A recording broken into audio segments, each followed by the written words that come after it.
Bienvenue tout le monde, bienvenue sur le 27e live de Pitchmaster Psycho. Donc ce soir, nous recevons Anaïs qui est en M2 du Master Psychologie du travail et des organisations et le parcours Management et accompagnement des personnes et des organisations. Voilà. Donc je vous laisse arriver, je laisse le temps aussi à Anaïs d'arriver que je vois. Hop. Voilà. C'est bon, j'accepte. Ça, tu vas pouvoir me rejoindre.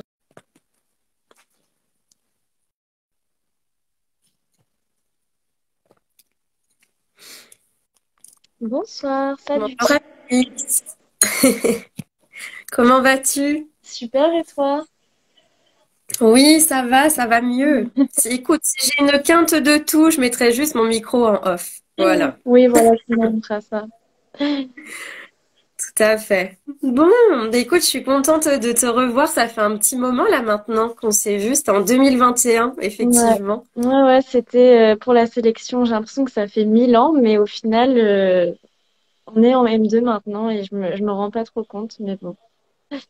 Tout à fait, mais là, tu es sur la fin aussi. Tu m'étonnes. Et là, Oui, justement, c'est intéressant ce que tu vas pouvoir nous parler de ton parcours, de comment ça s'est passé, ta licence, comment ça s'est passé ensuite la sélection, le M1, le M2, donc c'est top.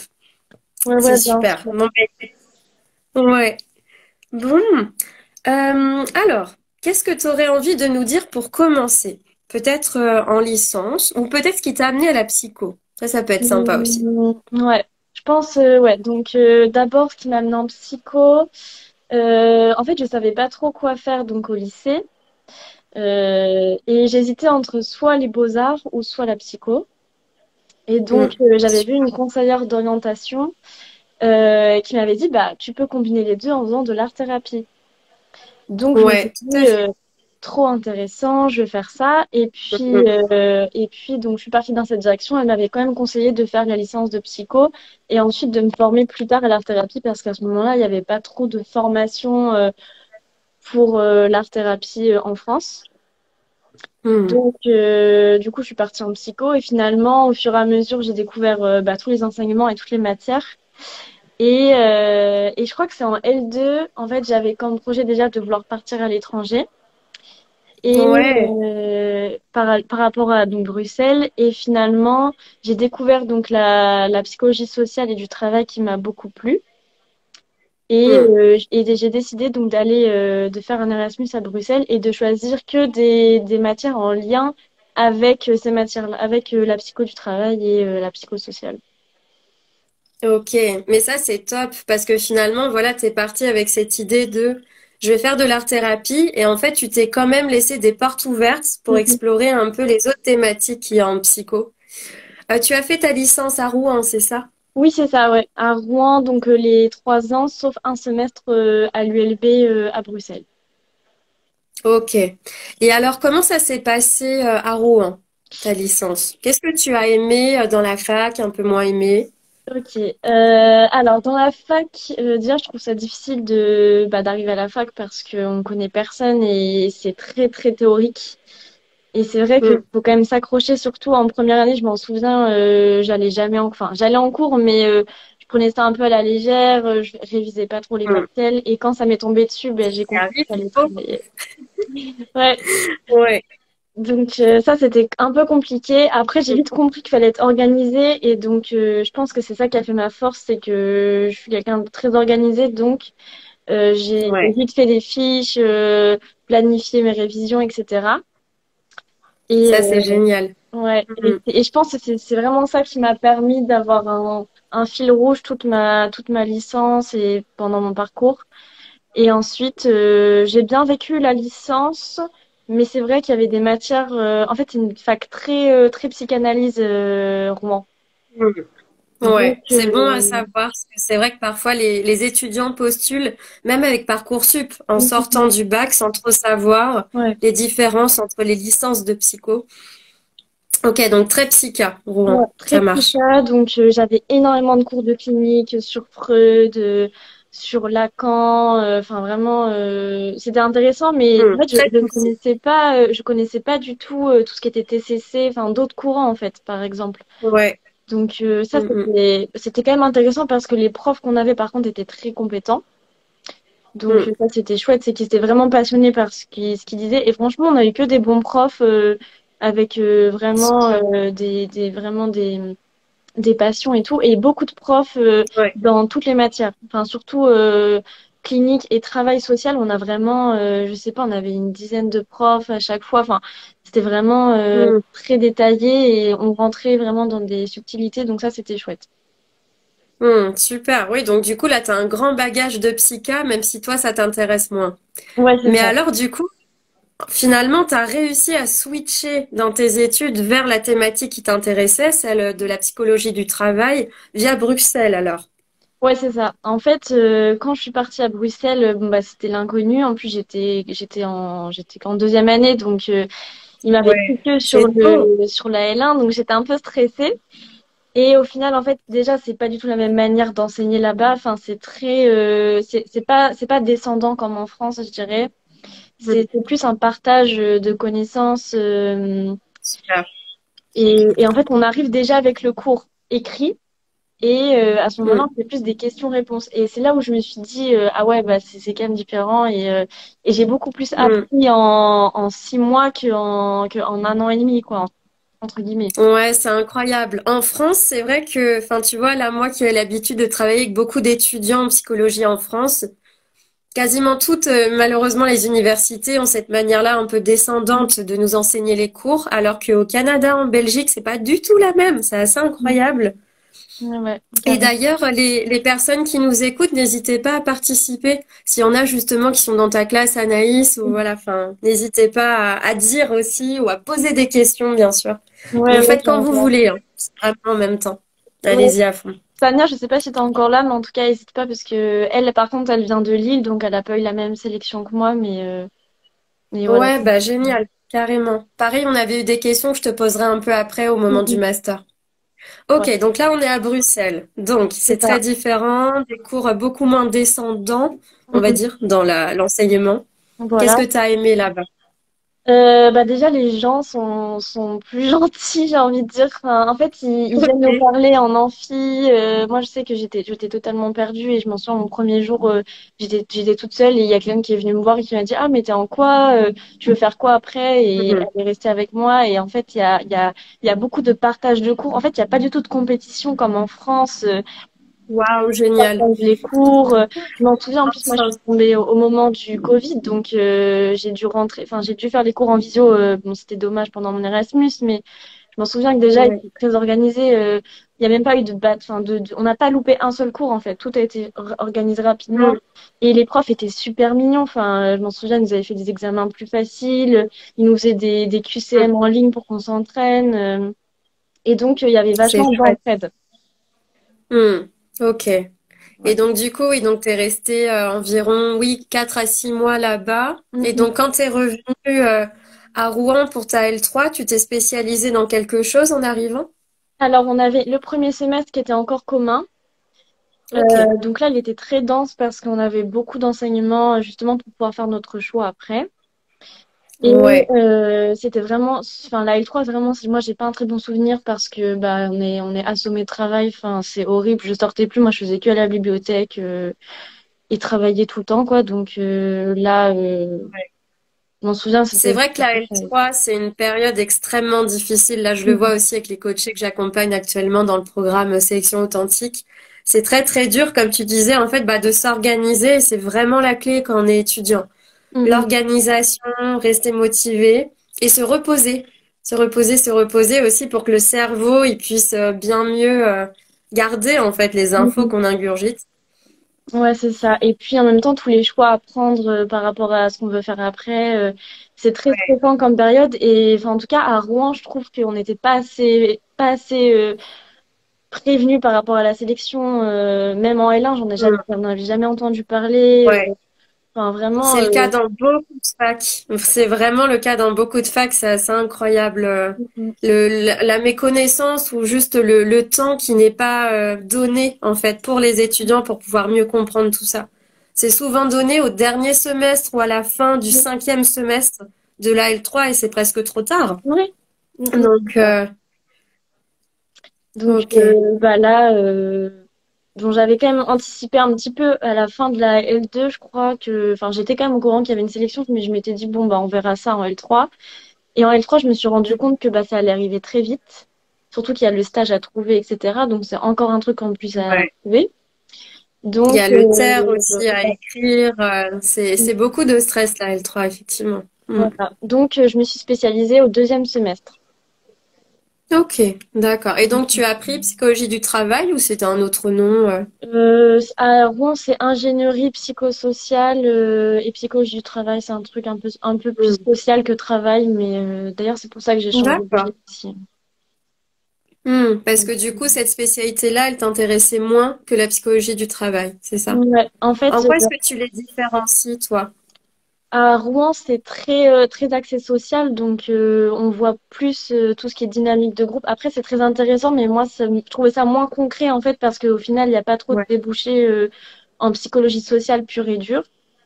Et Mm. vu que moi, je voulais vraiment être sur le terrain plus tard, je m'étais dit, la psycho du travail, ça m'intéresse plus. Et je savais que le master de Rouen était pas terrible au niveau de l'insertion pro et des cours Mm. des données, de l'ambiance globale, etc. Donc, ça m'a pas trop donné envie de... Et j'en avais marre de Rouen aussi, je veux pas mentir. Je voulais T'avais plus envie être... de voir autre chose. Ouais. Voilà. Oui, j'ai aucun retour, moi, sur Rouen. Je suis pas sûre d'avoir accompagné tant de coachés au niveau de la fac de Rouen. Bah, Mm. après, finalement, je me suis rendu compte que c'était une excellente fac pour la licence. Mais par contre, pour le master, j'ai une copine là qui est en master à Rouen en psycho du travail et enfin, c'est très différent de ce que moi je fais et franchement, c'est Ouais. encore théorique.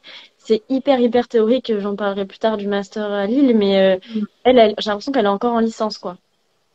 D'accord, ouais. Effectivement, ça dépend vraiment. Et ça, c'est assez dur, je trouve, de juste lire un site web de master Mm, et de se dire, bon alors, qu'est-ce que je vais vraiment y trouver? Et c'est mm, aussi pour ça que tu vois, là, que ce soir, en fait, on parle ensemble. C'est pour permettre vraiment aux étudiants de se rendre compte, mm, mm, en sachant que, comme je le dis toujours dans ces lives, en fait, c'est ton avis à toi, tu vois, mm, sur les choses et c'est très subjectif et c'est aussi aux personnes qui nous écoutent, bah, de prendre des éléments qui les intéressent par rapport à ça. Donc, Ouais, totalement. C'est mon ressenti et mm, comment moi j'ai vécu tout à fait. ma licence et tout, mais je sais qu'il y a d'autres gens qui n'ont pas vécu comme ça et, Mm. et c'est vraiment une expérience unique et je pense faut prendre, il Ouais. faut qu'il y apprendre, quoi. Ouais. Et alors, donc là, tu es en L3, la sélection approche. Comment tu t'organises? Qu'est-ce que tu mets en place pour la passer, cette sélection? Alors, je crois qu'au tout début, j'étais à fond sur le groupe Facebook L3 M1 Psycho. Et je Tout m'en à fait. souviens Je que ce comprends. groupe, il m'a angoissée. Je comprends. Mais En en fait, même c'est une temps, mine d'informations mm, et de désinformation un peu. ouais, Et en même temps, c'est beaucoup de lâchage d'angoisse mm, mm, d'étudiants. ouais, Mais toujours, hein, même moi, quand j'y étais en, je sais plus quelle année, 2019 peut-être, c'était comme ça a toujours été comme ça. Je pense que c'est un lieu qui permet ça. mm, mm. C'est assez intéressant socialement de d'analyser ce groupe Facebook et Ouais.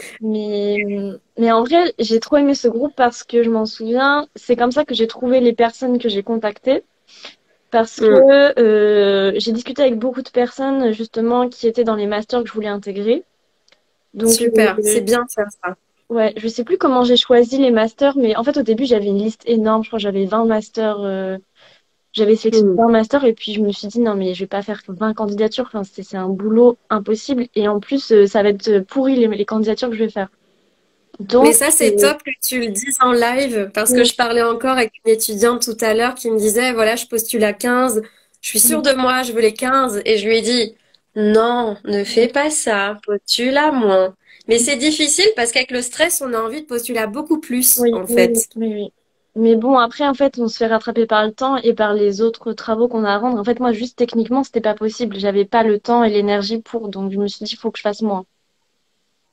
Tout à fait. Et puis tu as une vie à côté aussi. Mm, Et mm. finalement, après, quand on y réfléchit, quand on est sur la fin, au moment où on doit donner les candidatures, on finit par voir qu'il y en a qui nous intéressent moins.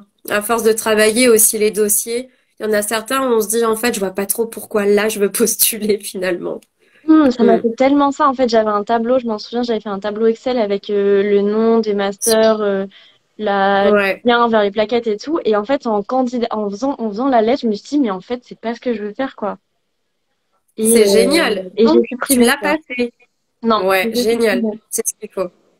C'est top. Voilà. Et donc, du coup, à la fin, j'avais 10 masters. Et ces 10-là, je suis allée sur le groupe L3M1 et j'ai fait la loupe et j'ai cherché des gens qui étaient dans ces masters et je les ai contactés Mm. et on s'est appelés. Super. Super. C'est vraiment bien que tu prennes ce temps-là. C'est hyper important de le faire. Mm. Et comme tu dis, en fait, bah, c'est des vidéos. Enfin, s'il y avait eu des vidéos, j'aurais regardé les vidéos. Mais c'est en fait ces temps d'appel m'ont permis de comprendre comment ils avaient vécu eux leur master, pourquoi ils avaient choisi ce master et en fait exactement ce que nous on est en train de faire. Mais moi ça m'a permis de choisir ce que j'avais pu prendre à l'époque et Ouais. mais j'étais quand même ultra stressée, on va dire. J'étais au bout de ma vie. J'ai cru que j'allais être prise nulle part, etc. Hein. Ouais, c'est extrêmement dur quand le cerveau comme ça se met à être en mode syndrome de l'imposteur énorme. Et en plus, quand on voit le nombre de places sur les sites, parfois il y a 10 places, parfois il y en a 15 et on se dit, mais avec la France entière qui postule, comment en fait je peux être pris ou prise? Et c'est assez flippant. Ah Et oui. moi, ce que je dis toujours aux étudiants, c'est regardez pas trop les nombres de places, Mm, mais vraiment, si c'est votre master de cœur, allez-y quand même. Vraiment, mm, vraiment. mm, mm. Mais pareil, donc moi j'étais en mode je vais être jamais prise, j'étais ultra stressée et c'est à ce moment-là que j'ai découvert ton compte, je sais plus comment j'ai fait, mais et je me suis dit bon, j'ai demandé à maman, j'ai fait maman, est-ce que tu veux bien payer Mhm. le coaching, je sais plus combien c'était, enfin c'était pas cher à l'époque, mais je Oui, m'étais dit tout à fait. C'était je vais au ouais, lancement. Mm. je vais le faire et ça va me rassurer au moins pour ma première lettre de motivation et ça me donnera le ton pour les autres. Et je regrette Mm. pas du tout parce que en vrai, bah déjà tu m'as rassurée. Oui, c'est important. Parce que en fait, on se rend pas compte, mais il y a un côté mindset qui est tellement fort aussi dans les candidatures. C'est pour ça, tu vois que là maintenant, j'ai créé le programme et le programme, je fais tout un côté technique, Mm. CV, lettre de motivation, projet de mémoire, etc. Et un côté mindset assez fort de comment on va au-delà de ses peurs, comment on arrive à s'auto-rassurer et de voilà, de créer aussi une ambiance de groupe qui fait que les gens se rassurent entre eux. Et ouais, c'est fou en fait l'évolution. Quand je t'entends parler, je me souviens de cette époque et je me dis waouh, ok. Pourtant, ça fait que 2 ans, mais c'est assez incroyable. Ouais, Mm. c'était vraiment vraiment tendu. Je m'en sens, je dormais pas. Enfin, je pensais qu'à ça en fait. Je pensais qu'à la sélection. Ouais. Je me disais ma vie c'est manger master, faire mes sélections, enfin faire mes lettres, regarder les trucs, être toujours à l'affût des dates, des machins. Enfin bref, c'était horrible. Ouais. Et je m'en souviens C'est qu'à un un vrai moment, enjeu, hein. Moi, ouais, c'est ce que j'appelle vraiment un rituel de passage, hein. Enfin, c'est mm, vraiment quand on lit le livre de Van Gennep sur le rituel de passage, c'est exactement ça la sélection. mm. C'est fort, hein, symboliquement. Ouais, ouais, ouais. Et donc, bah, du coup, après, tu m'avais, donc j'avais quand même sélectionné le master de Lille parce que j'avais rencontré une fille qui venait de Rouen et comme moi, Mm. qui avait été prise à Lille. Et en fait, elle m'a énormément rassurée sur le master, sur le fait que la licence de Rouen était très bien réputée. Mm. Super. Et c'est là où ça m'a rassurée. Elle m'a donné beaucoup d'informations et plus le coaching qu'on avait fait ensemble, je m'étais dit, bon, Lille, c'est vraiment le master que je veux à tout prix et je vais tout donner pour le faire. Oui, tout à fait. Et tout à l'heure, tu vois, je recherchais dans mes mails et j'ai retrouvé ta candidature qu'on avait travaillé ensemble. Mm. C'était rigolo. Mm. Tu vois, ça vaudrait le coup que tu la relises aussi pour voir, en fait, quand tu seras diplômé, là, à la fin de ton M2, relis ce que tu avais écrit au tout début quand tu as postulé dans ce Mm. master. C'est assez rigolo de voir la différence, comment on a évolué aussi. Ouais, totalement. Bah, c'est toujours hein, toutes mes lettres. D'ailleurs, enfin, j'avais pris au cas où on me demandait les moyennes que j'avais eues, etc. Mais en vrai, ouais, c'est fou l'évolution et même les projets ont changé, enfin ont encore changé. Ouais, c'est ça. Donc voilà. Après en fait, Et Lille, c'était le premier master. ouais, et du coup, tu as été pris sur ton premier master. Bah, en fait, c'était le premier dans les dates. C'était en avril. C'était super tôt Ok. par rapport aux autres masters. Ouais. Et Et j'avais... t'imagines, là, cette année, en 2023, maintenant c'est mars. 1er mars à fin mars, les candidatures. Non. Je le redis en live, mais je l'ai dit absolument partout, mais je te jure, maintenant c'est en mars, c'est la nouvelle plateforme. 1er mars jusqu'à fin mars, on dépose sa candidature en entier, toutes les candidatures. Mais non. Si tu connais des gens qui postulent en sélection cette année, tu leur dis, j'ai fait une vidéo YouTube là-dessus, Ah sur mon la nouvelle Dieu. plateforme, qu'ils aillent la voir. Et en fait, j'explique tout, comment ça marche. Tout, tout, tout. Ah oui, bah je connais quelqu'un qui candidate, je vais lui envoyer parce que je suis pas sûre qu'il soit au courant. Mais Ouais, non, ça a énormément changé. Effectivement, là, ce que tu décris, c'est avant, en fait, il y avait plein de dates différentes pour entrer oui. et terminer sa candidature, et maintenant, tout est ramassé sur une seule plateforme Ok, bon après en ça même temps. facilite, mais bon c'est beaucoup plus tôt quoi. Donc, Oui, c'est ça. Au moins, on stresse moins longtemps. Si on veut le voir comme ça, c'est c'est peut-être mieux. ouais, bon, je suis pas sûre, Mais ça fait un pic de stress, à mon avis. Là, mes mais coachés, ils sont bien stressés quand même. ouais, ouais, c'est sûr. Ok, bon bah du coup bon courage, mais faut pas lâcher en tout cas, vous allez y arriver. Bien Et, sûr. voilà. Et de Après, quoi tu te souviens comme pièce dans la sélection que toi tu avais pour Lille, alors à pour ton Lille, master? il y avait un dossier complet à remplir avec les moyennes, les UE par rapport à la psycho du travail et psychosocial et tout ce qui était aussi statistique. Ouais. Il y avait quoi d'autre? Il y avait le rapport de stage qu'on me demandait. Il y avait le TE. Enfin, nous, on appelait ça le TE, mais je sais que des fois, c'est TER, Ouais. mais je sais plus trop. Voilà. Ouais, ouais. Et après, il y avait bah, l'aide de motivation. Je sais plus si c'était Mm. l'aide de motivation ou projet pro à part, mais je crois que c'était qu'une lettre de motivation et le CV. Ouais. Ouais, tout à fait. Voilà. Tu avais aussi un projet de mémoire, parce que je me souviens de Oui. ton sujet que tu avais aussi à faire. Mm, mm. Ouais. Moi, je me Là, je souviens suis sur beaucoup le de ça. tableau là, que j'ai créé en même temps. Ouais, projet de recherche, projet pro. Ouais. Mm. Il y avait énormément de trucs à faire et en plus, il fallait adapter à chaque master. C'est pour ça que ça prenait un temps fou. Mais C'est ça. ouais, je m'en souviens qu'on avait travaillé longtemps sur les documents. Enfin, vraiment, Mm. c'était long. Exactement. Mais au moins, ça a payé. Oui, oui, oui, oui, oui, oui, c'est vrai. Ok. Et je me souviens plus, est-ce que tu avais eu un oral ou pas derrière? Ça m'a pas marqué. Je me souviens pas. Ouais, ouais, ouais, j'avais eu un oral, mais pareil, la fille de Rouen m'avait vachement rassurée par rapport à l'oral, mais l'oral s'est mal passé. Ah, ok. Raconte-nous. Donc, enfin, c'est mal passé. En fait, donc elle me demande de me présenter, bon, basique, hein, je me présente tout ça. Et donc la responsable du master, je savais à quoi elle ressemblait parce que j'avais regardé vite fait sur Google. Et elle s'était T'as présentée, bien donc fait. Faut le faire. ouais, bah en fait Hmm. c'est plus facile de savoir à qui on va faire. Enfin, je sais pas moi, j'aime trop faire ça à chaque fois que j'ai enfin, des rendez-vous et tout, j'aime bien voir la tête des gens. Ouais. Et en fait, c'est elle qui commence l'entretien, elle se présente et il y avait trois personnes. Donc il y avait Hmm. une doctorante, il y avait ma responsable de master et une dame qui venait d'une entreprise en fait, qui était une professionnelle. D'accord. Et donc très stressant parce que elle, je la connaissais pas par contre. Ouais. Et, Tout à fait. et en fait, ils m'ont posé donc la question où je me présente. Donc là, je me présente, tout va bien. Et là, la responsable du master, elle me félicite. Elle me dit, non, mais c'est incroyable ton parcours. T'es jeune, t'as fait beaucoup de choses. C'est trop bien. Enfin, t'as vraiment un bon parcours, tout ça. Elle me pose deux, trois questions sur mon parcours et sur ce que je veux faire plus tard, sur pourquoi je veux venir à Lille, est-ce que ça me dérange de déménager, tout ça. Donc là, bon, je réponds tout Hmm. à fait bien. Et puis après, la doctorante me demande quel type de personnalité j'ai. Donc, D'accord. C'est intéressant comme question. Première fois que j'entends ça en entretien.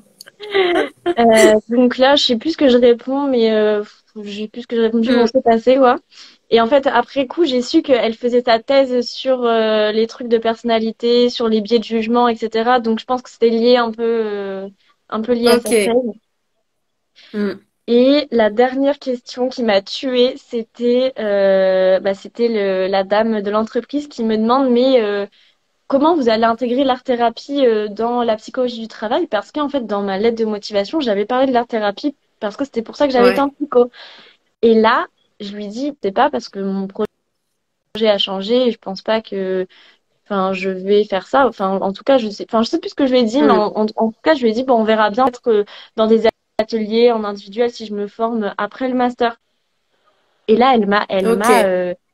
elle m'a complètement coupée dans mon élan. Elle m'a dit non, mais votre réponse me correspond pas. J'attendais pas ça. Et donc, du coup, je lui redis un D'accord. autre argument. Je lui redis un autre argument. Elle me fait bon, on n'a pas le temps. Je vois qu'on est dans une impasse, donc je vais laisser la parole à mes collègues. D'accord, waouh. Ah oui, c'est particulièrement difficile hein, comme intervention. Et Ouais. Comment tu t'es sentie à ce moment-là? ah bah là, je me suis dit c'est mort. Je me suis dit Ouais. c'est sûr, j'aurais pas le master quoi. Enfin, donc Hmm. heureusement la responsable du master c'est vraiment un amour. Donc elle m'a rassurée. Elle a redit un truc en mode bon bah merci pour ta candidature. On va l'étudier. On t'enverra un mail plus tard quoi. Enfin pour te dire quoi. Hmm. Et au final j'ai été Ok. prise mais vraiment j'y croyais pas quoi. Oui, mais c'est vrai que c'est particulier que l'un des membres du jury ait bugué sur ce projet d'art-thérapie en sachant que c'était un prémisse et que Oui. c'était pas tout ton projet qui était basé dessus. C'est drôle. Ok. Mm, mm.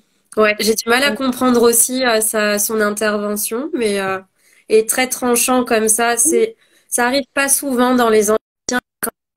Souvent, ça- c'est des histoires comme tu racontes qui peuvent être un peu claques. Mm, mm. Hmm. Ok. Donc, Et ton... ouais, dis-moi. et l'autre entretien, j'ai passé un entretien qui s'était pas très bien passé non plus, c'était à Lyon. Et là, ils avaient pas compris pourquoi je voulais faire des TCC en psycho du travail. D'accord. Et celui-là, t'avais pu l'avoir? T'avais pu avoir ce master ou non? C'est pas passé. J'étais sur liste d'attente, je crois que j'étais genre 10e sur liste d'attente, donc je pense que ça serait Ok, passé, c'est bien.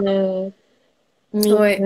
ouais, ils avaient pas été très sympas pendant l'entretien non plus, ils avaient bugué sur ce truc et même si je leur donnais des arguments, ils étaient en mode bah pourquoi tu vas pas en TCC si tu veux faire des TCC plus tard? Et ils Mm, comprenaient pas que c'était un complément en fait, mais bref, du coup. mm. Tout à fait. Et après, c'est vrai que là-dessus, parfois c'est compliqué. Je le reprends aussi avec mes coachés. C'est cette notion de voilà, on a un projet professionnel qui va allier plusieurs choses, par exemple développement et interculturalité. Et du coup, quel master on prend? Développement ou transculturel, interculturel? Et dans ce cas-là, on peut aussi penser au DU. Tu vois, le fait de pouvoir compléter, par exemple, les DU TCC, ils existent. Mm, Et mm, tu peux carrément compléter en fait ton parcours après ton M2 avec un DU en TCC, par exemple sur des outils TCC. Et c'est vrai que ça permet aussi de pallier à ces questions-là où ils peuvent se dire mais qu'est-ce que vous faites là? mm, Mais mm. bon.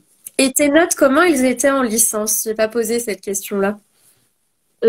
Tu tournais Alors autour. c'était moyen, on va dire. J'avais en L1, je crois que j'avais validé à 12,50. Hmm.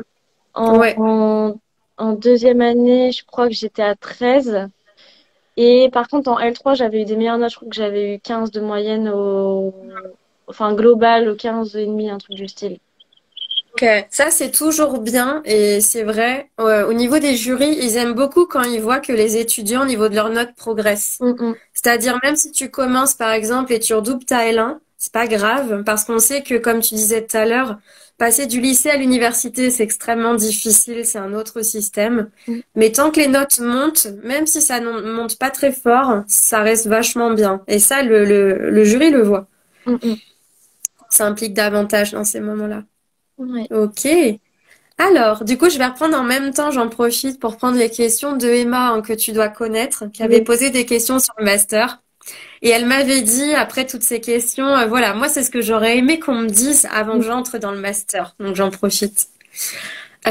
Quelles sont les matières principales du master dans lequel tu as été? Alors, donc, dans le Master 1, on a... j'ai la plaquette sous les yeux, donc je vais tricher parce que donc, Ouais. Redis en même temps l'intitulé. Moi, je l'ai dit au tout début, mais comme il y a des personnes qui arrivent. alors, le master, ça s'appelle Psychologie du travail et des organisations, parcours management, accompagnement des personnes et des organisations.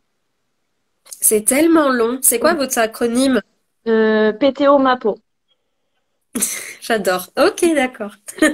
Donc, C'est toujours ouais, les acronymes. il y a trois masters à Lille, en fait, en travail. C'est pour ça, faut bien choisir parce que les trois sont vraiment différents. Et bah, je vais juste expliquer la différence entre les trois pour les personnes qui sont intéressées. Carrément. Mais donc, il y a un Super. master d'ergonomie.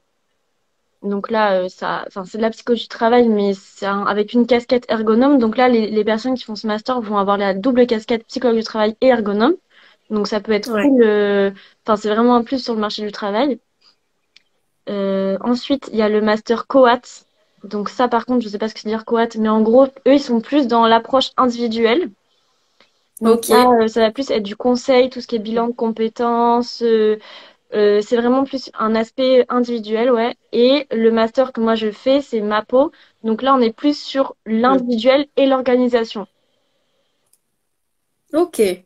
Voilà les différents types de master qu'il y a à Lille. D'accord. Et du coup, qu'est-ce que tu as aimé dans le tien? Qu'est-ce qui t'a plu?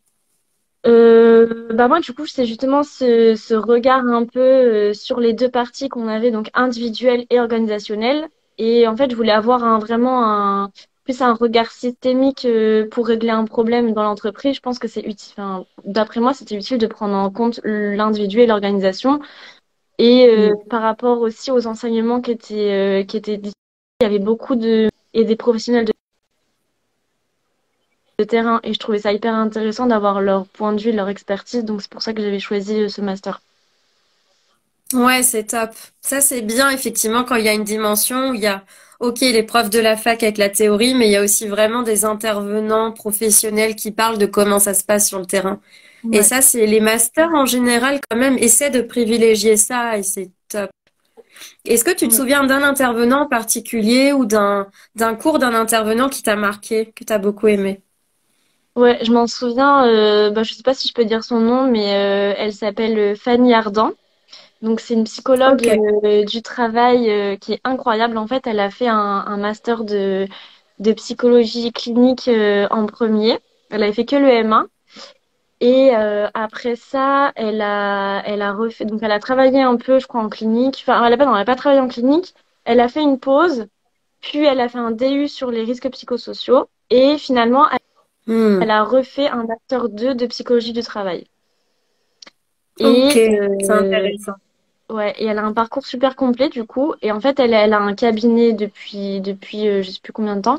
Et donc, elle fait des consultations de psycho du travail, mais aussi avec un peu de clinique. Et je crois qu'elle s'est formée aussi au TPC à côté. Donc, Ouais, bah tu vois, en fait, c'est ce que toi tu voulais faire. Et là où c'est les ça. profs te regardaient, mais non, mais qu'est-ce que vous faites? C'est n'importe quoi. Bah non, au contraire. Voilà, Je voilà, comprends voilà. mieux du coup ton parcours. Et vraiment, en fait, elle était hyper. En fait, elle est arrivée comme elle était. Enfin, je sais pas comment dire, mais en fait, elle Hmm. a un style déjà particulier, on va dire. Elle a les cheveux courts, elle a des tatouages. Et c'est pas commun de voir un psy comme ça qui s'assume. Et elle nous a vraiment justement expliqué comment avoir une posture, s'assumer, etc. Et on a beaucoup travaillé sur l'entretien. C'était vraiment un cours où elle nous disait, mais faites ce que vous avez envie de faire. Enfin, faut être C'est authentique. génial. Et vraiment, ce cours-là, je me suis dit, bon, bah, en tout cas, je sais qui je veux pas être et je sais, enfin, à peu près à quel psychologue je veux ressembler plus Ouais. tard. Et elle en fait partie, quoi. Ouais, c'est vraiment important comme ça d'avoir des sortes un peu de rôle modèle, l'air de rien. Et comme tu dis, d'être soi. C'est vraiment ça. Parce qu'en fait, on passe notre licence avec des cours théoriques à se demander finalement qu'est-ce qu'on doit absolument être au niveau théorique. Et en Mm, master, on est beaucoup plus dans quelque chose de, en fait, je vais faire avec la personne que je suis par mm, rapport aux connaissances que j'ai et j'y vais. Et après, une fois qu'on est psy, spoiler alerte, eh ben, on est carrément lâché, on sait pas trop comment et on se dit, bon, bah, de toute façon, vaut mieux que je sois moi-même, ce sera le plus simple. Et voilà. mm, mm. Exact. Et alors, et les Et stages? voilà. Qu'est-ce que tu as fait comme stage en master? Alors, les stages, donc donc en L3, j'avais pu faire un stage, j'en ai pas parlé, mais j'avais fait un petit stage d'observation dans un hôpital avec une psychologue du Ok. travail et ça m'a aussi encouragée dans mon choix, quoi. Je me suis dit, bon, c'est ça que je veux faire. Super. Et C'était quoi les missions euh, de la psychologue du travail à l'hôpital? alors, elle accompagnait donc les salariés, donc c'était donc tous les soignants et Ok. même le personnel administratif, enfin toutes les personnes qui travaillent à l'hôpital. dans, dans leur quotidien, en fait, elle faisait donc de l'individuel et du collectif. Donc, par exemple, je sais pas, souvent elle était sollicitée sur son téléphone en mode bon, bah, on a un souci là, est-ce que tu peux venir? Donc, je sais pas, moi, s'il y avait des conflits dans un service, elle allait faire un groupe de Ok. médiation. Après, elle faisait beaucoup Ouais. de consultations individuelles, par exemple, avec les gens qui, euh, qui retournaient d'un arrêt de travail, comment les réinsérer dans leur travail, comment leur faire retrouver une place, ou alors des problèmes qui Top. souffraient de burn-out, etc. Ouais. C'est vraiment important, surtout dans les conditions qu'il y a actuellement à l'hôpital. Mm, mm. C'est waouh, c'est vraiment indispensable. Mais tu sais que c'est la première fois que j'entends qu'il y a un psy du travail à l'hôpital. Moi, je savais Ouais. même pas qu'il y en avait, pour dire. Je pensais que c'était que des cliniciens qui intervenaient, comme j'ai pu voir, hein, auprès des patients et parfois auprès des équipes, mais sans avoir cette formation psycho Mm, du mm. travail. Ouais, ouais, Ouais. ouais, il y en a, mais il y en a pas beaucoup, malheureusement. Eh ben, il devrait y en avoir beaucoup plus, vraiment. C'est hyper, hyper important. Ouais, ouais, ouais. Et Et quel autre donc, stage alors tu as fait en master? alors, en master 1, j'ai fait deux stages. Donc là, j'hésitais entre l'insertion pro aussi dans mon projet professionnel. Donc, j'ai fait un premier Ouais. stage à l'AFPA. Donc, je vais en trouver une, mais où ça? Ah, bon, il y a une Elle personne. parle de stage. Donc, à l'AFPA, donc c'est un organisme de formation pour adultes. Et donc là, j'intervenais avec mon tuteur sur les missions locales. Et là, on faisait de l'insertion pour les jeunes qui étaient en décrochage scolaire. Bon, je fais en gros. Mhm. Et donc, on les aidait à Ok. trouver un projet professionnel. Et ça durait à peu près, en fait, c'était des ateliers d'une journée. Et donc, on partageait avec eux ce qu'ils voulaient faire, pourquoi ils avaient quitté l'école. On faisait aussi des ateliers sur la confiance en soi, comment leur redonner confiance en soi après ça, parce que le système scolaire les a un peu cassés, etc. Donc, c'était vraiment intéressant de les accompagner, de soulever les freins, en fait, enfin, qui les Ouais. empêchent d'avancer. Génial. Et j'ai aimé, mais je me suis rendu compte que cette population n'était pas trop faite pour moi. Hmm. Ouais. Voilà. Avec quelle population tu te sens à l'aise, toi? Bah, je dirais plus les adultes.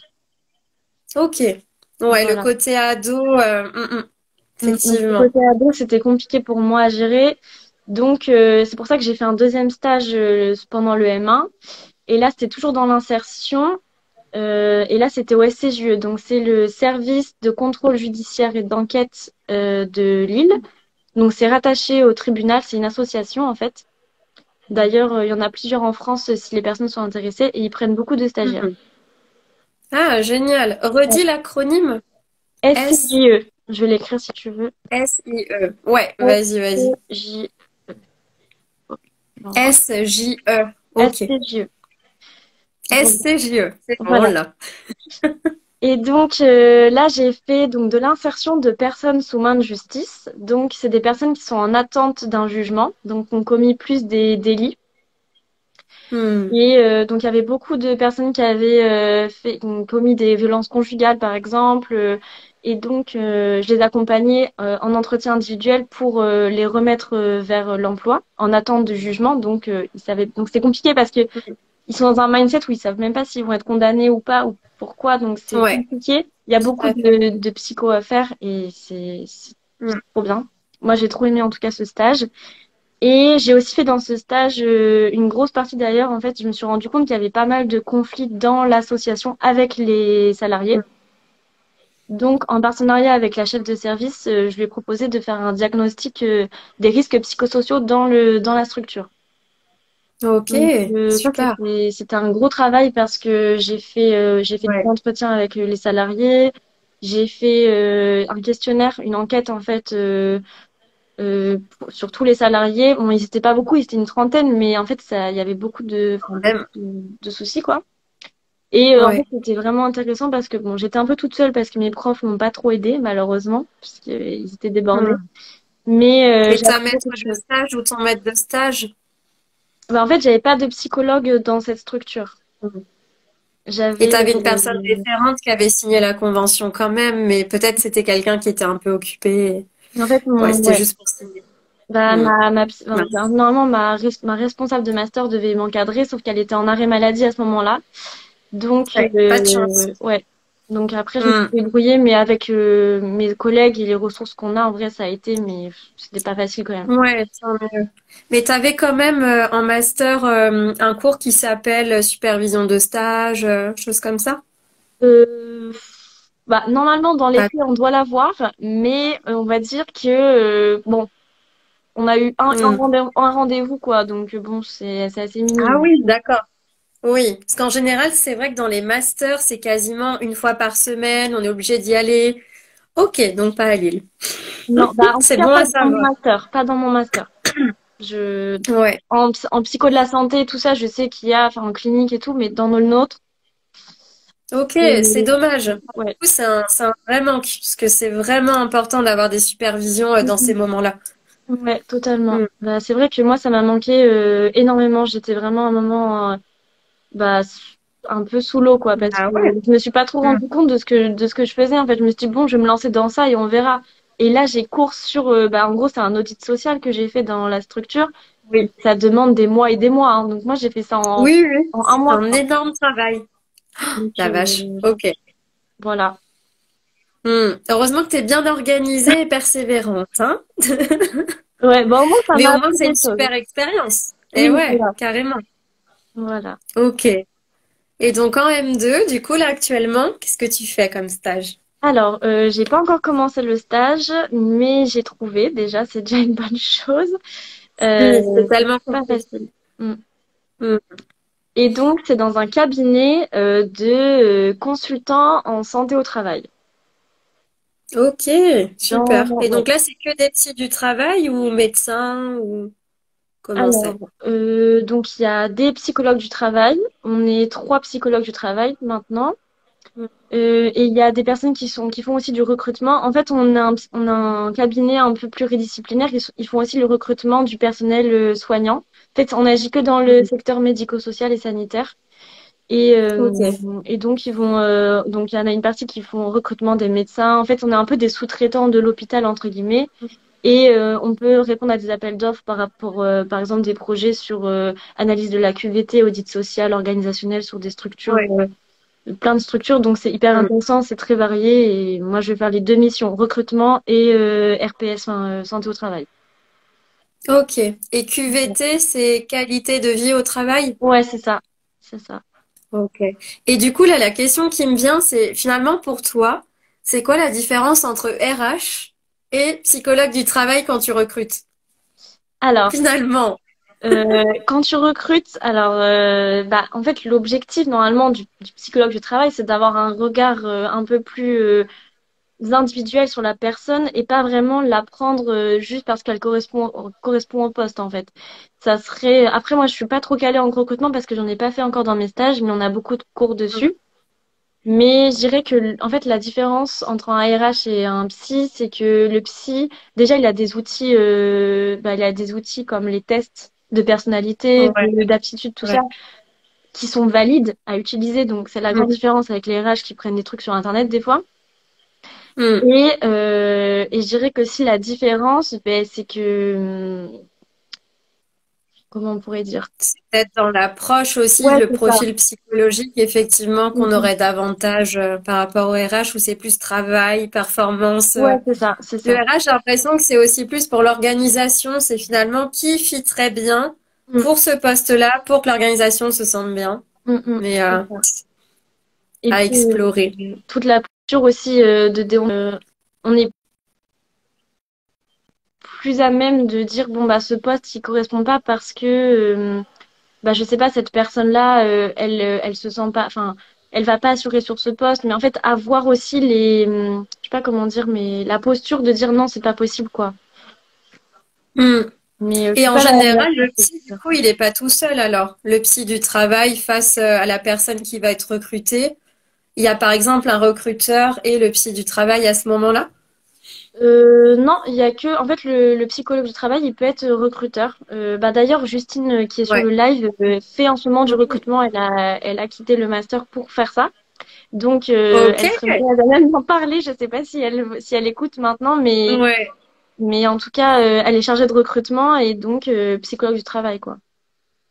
Ok, mais ouais, c'est intéressant parce que pour moi, tu vois, ça c'est un monde qui est très flou et Oui. du coup c'est intéressant. J'ai déjà interviewé en live comme toi des psychologues du travail et des étudiants en psychologie du travail et c'est hyper intéressant, mais quand on est en clinique, ça paraît tellement abstrait, c'est fou. C'est fou comment entre nous, parfois on se comprend pas trop dans nos domaines alors qu'en fait c'est passionnant, Oui, vraiment. oui, oui, c'est Et vrai. oui, Justine, n'hésite pas à nous dire hein, si tu as envie de parler un petit peu de ton métier en tant que chargée de recrutement et psychologue du travail. Voilà, pour nous éclairer aussi là-dessus. Ouais. Et par rapport au master, qu'est-ce que tu dirais est-ce que tu dirais que il est difficile à intégrer, qu'ils sont très sélectifs? Bah, je dirais que non. Enfin, en fait, je sais pas trop parce que moi, ça m'a paru. En fait, j'ai l'impression qu'ils prennent beaucoup d'externes déjà, ce qui est étonnant pour un master Ouais, qui super. est très bien réputé. Donc, Hmm. dans ma classe, on est 5 externes avec une fille qui vient du Liban, qui a fait sa licence Ok, au Liban, quelqu'un qui ouais, vient d'Angers, donc moi qui viens de Rouen et une fille qui vient, Emma qui vient de Toulouse. Et, Hmm. euh, et en fait, c'est chouette de voir qu'ils sont au profil lillois. Et j'ai pas Ouais. l'impression que ça soit si difficile. Hmm. Ok, mais en gros, l'idée, voilà, c'est que le projet professionnel colle bien avec Mm. finalement les attentes du master, avec un parcours, même des stages qui pourraient être très en lien aussi. Ouais, totalement. Ok. Ouais, ça, Et il le qu'est-ce que dit ce bien. serait alors Oui, ouais, ouais. Ce serait quoi alors tes projets à venir, toi? Là, maintenant que tu arrives sur la fin, on va dire, du master, qu'est-ce que tu te verrais faire dans quelques mois? Bon, alors, j'ai un projet personnel. Je pense que je vais arrêter la psycho pendant un moment, mais je vais être psychologue du travail plus tard. Mais là, mon projet à court terme, c'est de partir un an faire une année de césure parce que dans ma tête, Génial. va exploser. Donc, Bah, surtout que tu as continué en fait. T'as pas fait oui. d'année sabbatique entre licence et master par exemple. Ouais. Mm. Eh ben, je te surconseille de faire ça. Va voyager, va faire autre chose et quand t'es prête, tu reviens. C'est trop bien de Ouais. faire ça. Donc voilà, je pense que je vais faire ça. Et mon projet à long terme, on va dire, c'est à la fin de cette année de césure. J'aimerais bien habiter en Belgique parce que je suis tombée amoureuse de Bruxelles depuis mon Erasmus, du coup. Ouais. Et, Génial. et donc, je pense que je vais refaire un master là-bas de spécialisation en risques psychosociaux. En fait, ce master, Ok. il est obligatoire pour obtenir un titre de préventeur en aspects psychosociaux. Donc, c'est un poste qui n'existe qu'en Belgique. Ouais, du tout, je connaissais pas le terme. Ouais. Préventeur. Ok. Voilà, préventeur. Et en fait, c'est obligatoire d'avoir ce titre pour pouvoir donc pouvoir accéder à ce métier. Parce que la loi est différente là-bas. En fait, à partir de 50 salariés dans une entreprise, il y a obligation d'avoir un préventeur en risques psychosociaux. Ok. Donc, il y a beaucoup Génial. de demandes. Il y a beaucoup de demandes et Mm. c'est ce que je veux faire. Donc, j'aimerais bien faire ce master-là et puis après travailler là-bas. Ok. Ah, mais c'est super. Comme quoi, Ouais. Erasmus, hein, ça débouche sur plein de trucs. Oui, Contrairement à ce que les profs parfois peuvent penser, ah mais non, en fait Erasmus pour faire la fête, bah non, en fait ça peut vraiment aussi, mais ça peut vraiment déboucher en fait sur des choses professionnelles très fortes quoi. Hmm. totalement. D'ailleurs, moi, c'est à chaque fois que j'ai un stage ou un emploi ou même étudiant ou mon master, on m'a toujours parlé de mon Erasmus, hein. Toujours. Hmm. Oui, c'est vrai que ça marque. Moi j'en ai fait un aussi, j'en ai fait un au Portugal sur des anciennes études, et c'est vrai qu'on m'en parle à chaque fois. C'est vraiment ça a quelque chose de, en gros quand on prend du temps à l'étranger, voilà ça questionne toujours. Et souvent, les recruteurs, que ce soit des profs ou d'autres recruteurs, ont envie de savoir ce que ça nous a apporté. Et ça, c'est vrai que par exemple, dans les dossiers de sélection, mettez-le, parce que ça montre qu'il y a beaucoup de maturité, d'autonomie qui a Mm. été acquise aussi à ce moment-là. Ouais, ouais, Hmm. totalement. Et puis, partez aussi, même si vous avez l'occasion enfin, je sais pas si vous êtes en L1 ou quoi, mais enfin, faites-le parce que vous allez tellement apprendre et même si vous redoublez, c'est pas grave parce que c'est tellement riche de partir et de découvrir une autre façon de vivre, d'apprendre. C'est trop bien. Hmm. Tout à fait. Et surtout en psycho, j'ai envie de dire. Moi, par exemple, Mhm. j'avais fait un stage au Togo. J'étais une des seules à le faire dans ma fac, hein. La fac avait pas voulu signer mon stage au début parce qu'il m'avait dit, non, en fait, sur le site des mystères du ministère des Affaires étrangères, c'est en zone rouge, donc on veut pas vous envoyer, c'est trop risqué. Et donc j'aurais dit, non, mais moi je vais pas dans la zone rouge, je vais juste en dessous, vous inquiétez pas, je n'irai pas. Et voilà. Et j'ai quand même réussi à faire mon stage. Et c'est encore un truc sur lequel on me parle tout le temps, tout le temps. Mm. C'est dès qu'on voit mon CV, ah mais t'as fait un stage au Togo. Ouais. Mais c'est top. Les expériences vraiment à l'étranger, c'est très très formateur pour nous et aussi bah ça donne beaucoup de curiosité à la personne qui veut nous recruter en face. Mm. Oui, oui, totalement. C'est top.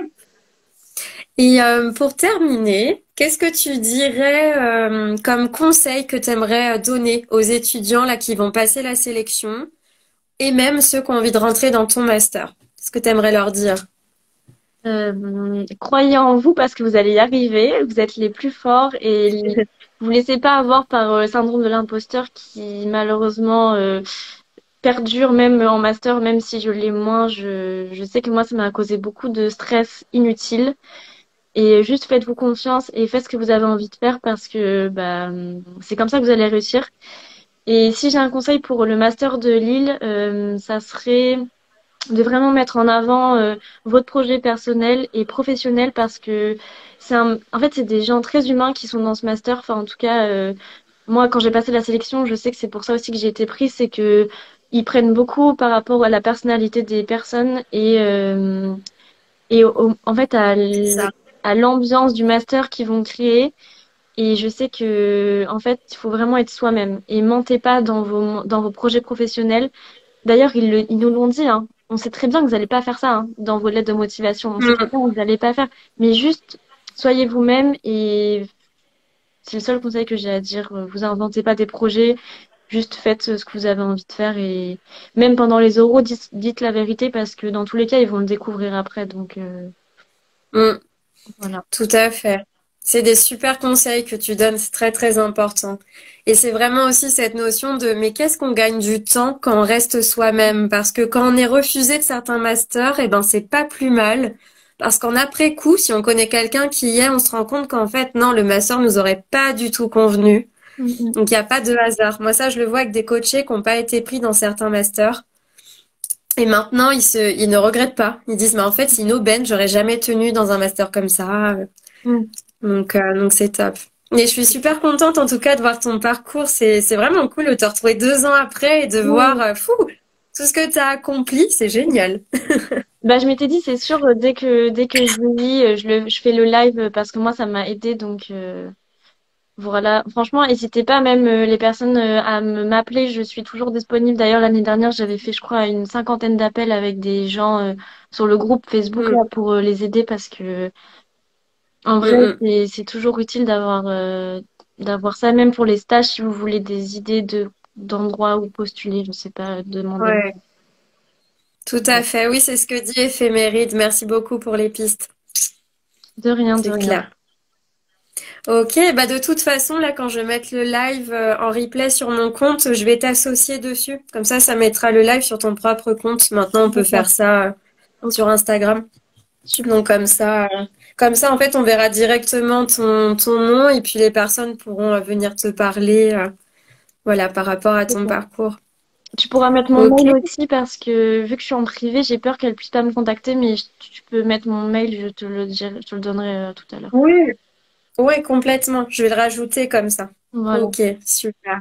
Mais en tout cas, merci beaucoup, beaucoup, Anaïs. Merci pour tous tes tips, ton énergie aussi qui fait vachement de bien. De voir, voilà, ton parcours et de voir comment tu t'es investi dedans.